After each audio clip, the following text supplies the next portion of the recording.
శ్రావణ మాసం సందర్భంగా ఆలయాలకు భక్తుల రద్దీ పెరిగిపోయిందనే చెప్పవచ్చు. ముఖ్యంగా శివాలయాలన్నీ కూడా శివనామస్మరణతో మాగిపోతున్నాయి. ఇటు రాష్ట్ర వ్యాప్తంగా కూడా జగన్నాథ కాళేశ్వరం శివాలయం కావచ్చు, కీసర తీర్థ శివాలయం కావచ్చు, నిజామాబాద్ నీలకంఠేశ్వరం కావచ్చు, అన్ని ఆలయాలకు కూడా భక్తుల రద్దీ తాకిడి పెరిగిపోతుంది. ఉదయం నుంచి తెల్లారి నుంచి శివాలయంలో ప్రత్యేక పూజలు చేసేందుకు కూడా భక్తులు భారతీయ పరిస్థితి కనిపిస్తుంది. ప్రస్తుతం మనం జగిత్యాల జిల్లాలోని పురాతనమైన ఓంకారేశ్వర ఆలయంలో ఉన్నాం. ప్రస్తుతం మనతో ఆలయానికి సంబంధించిన పూజారి ఉన్నారు. చెప్పండి, ఆలయానికి గల ప్రత్యేకత ఏంటి? ముందుగా శ్రీ గురుభ్యో నమః. మహాదేవ శ్రీ భవానీ శంకర రాజరాజేశ్వర స్వామిని నమః. శ్రావణ మాసాన్ని పురస్కరించుకొని భక్తులందరూ సోమవారంలో స్వామివారికి రుద్రాభిషేకం, ఆ తర్వాత శనివారం అభిషేకాలు అర్చనలు జరుగుతాయి. అలాగే మంగళవారాన్ని పురస్కరించుకొని అమ్మవారికి మంగళ గౌరి వ్రతం, అలాగే శ్రావణ శుక్రవారాన్ని పురస్కరించుకొని శ్రావణ మంగళ గౌరి వ్రతాన్ని ఈ ఆలయంలో భక్తులందరూ నిర్వహించుకుంటారు. అలాగే కొంతమంది కుంకుమార్చన కూడా చేసుకుంటారు. ఆ తర్వాత శ్రావణ మాసం 15 రోజులు భక్తులందరూ ప్రధానంగా ఈ ఆలయానికి సంబంధించి ఎలాంటి పురాతనమైన ఆలయం ఇది? ఈ ఆలయానికి సంబంధించి చరిత్ర ఏ విధంగా ఉంది? శం అంటే శంకరుడు అంటే ఈ లోకంలో శంకరుడన్ని ఇవ్వనిదంటే ఏమి లేదు.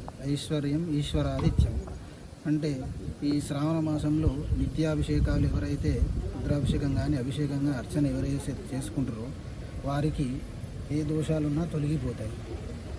ఆ తర్వాత సుబ్రహ్మణ్యేశ్వర స్వామికి ప్రతి మంగళవారం పంచామృత అభిషేకం ఉంటుంది. ఆ తర్వాత కుజదోషం కానీ, రాహుకేతుల దోషం కానీ, సర్పదోషం కానీ, సంతానం కానీ, అలాగే ఇతర సంబంధించిన ఏ దోషాలున్నా సుబ్రహ్మణ్యేశ్వర స్వామికి మంగళవారం అభిషేకం నిర్వహించడం జరుగుతుంది. ఆ తర్వాత రాజరాజేశ్వర స్వామికి సోమవారం రుద్రాభిషేకం నిర్వహించడం వల్ల వాళ్ళు మొక్కిన మొక్కులు కోరికలు నెరవేరుతాయి. ఈ ఆలయంలో ఎవరైతే అభిషేకం చేసుకుంటారో వారికి మొక్కిన మొక్కులు కోరికలు నెరవేరుతాయి. శ్రావణ మాసం ప్రత్యేకత ఏంటి? అసలు శ్రావణ మాసంలో పూజలు చేస్తే ఎలాంటి పుణ్యాలు జరుగుతుంది? శ్రావణ మాసంలో చాలామంది అయ్యగార్లకు సాహిత్యాలు ఇచ్చి ఆ తర్వాత అయ్యగార్లకు గుళ్ళోకి వచ్చి అభిషేకాలు చేస్తారు. ఆ తర్వాత అర్చన, ధూపం, దీపం, నైవేద్యం చేసుకొని వెళ్తారు. శ్రావణ మాసంలో శ్రావణ మంగళవారం, శ్రావణ సోమవారం, శ్రావణ శుక్రవారం ఎవరైతే నియమాలు పాటించుకుంటూ చేస్తారో వారికి విశేషమైనటువంటి పుణ్యఫలం లభిస్తుంది. శ్రావణ మాసం అంటే శ్రావణ మాసం సందర్భంగా అందరు కూడా ఫాస్టింగ్ కూడా ఉంటుంటారు. అలాగే సోమవారం శనివారాలు ముఖ్యంగా ప్రత్యేకమైన మొదటి శనివారం నుంచి ఎన్ని రోజుల పాటు ఉంటుంది? అసలు అంటే ఈ శ్రావణ మాసం సంబంధించి ముఖ్యంగా శివాలయాలకు భక్తులు ఎక్కువ వస్తుంటారు. శివాలయానికి సంబంధించి శివునికి సంబంధించి ఏంటి ప్రత్యేకత?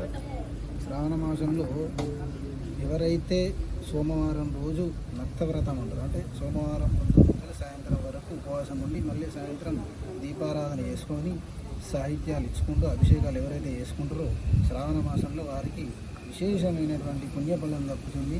అలాగే వారు ఏ కోరికలు అయితే అనుకుంటారో ఆ కోరికలు నెరవేరుతాయి.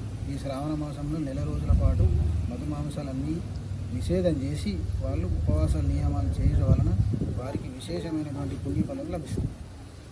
మొత్తానికి శ్రావణ మాసం సందర్భంగా ఇటు సోమ శనివారాలతో పాటు ఇటు నెల రోజుల పాటు ఉపవాసాలు చేయడం వల్ల ఇప్పుడు ప్రత్యేకమైన శివుని ఆశీస్సులు ఉంటాయని మాత్రం చెప్తారు. మొత్తంగా రాష్ట్ర వ్యాప్తంగా మాత్రం ఇటు శ్రావణ మాసం మొదటి సోమవారం సందర్భంగా పూర్తిగా భక్తుల రద్దీ తాకిడి పెరిగిపోయిందని చెప్పారు. మహేశ్వర్ కిషోర్, రాజనాథ్ జైత్యాల.